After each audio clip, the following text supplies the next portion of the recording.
Hola mis amigos, aquí les habla Mr. Lucha de Contra las Cuerdas. Me encuentro aquí con the Orbit Breaker, Daz Black. How do you feeling after your visit here in the Temple of the Sun? I was so excited to come here.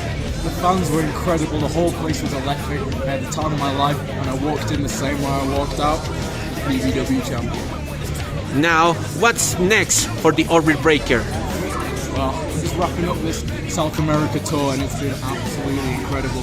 Next I'm going to go home, but not for long, just one day, and then I'm off to Austria, then I come back, then it's Croatia, then Denmark, and then who knows where next, wherever the wind takes the Orbit Breaker, wherever he soars, wherever he lands.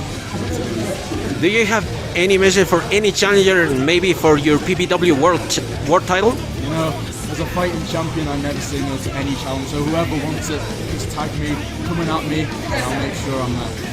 Yes, thank you for your time, the Orbit Breaker. We hope to see you next time here in Bolivia. Welcome to our country. Thank you so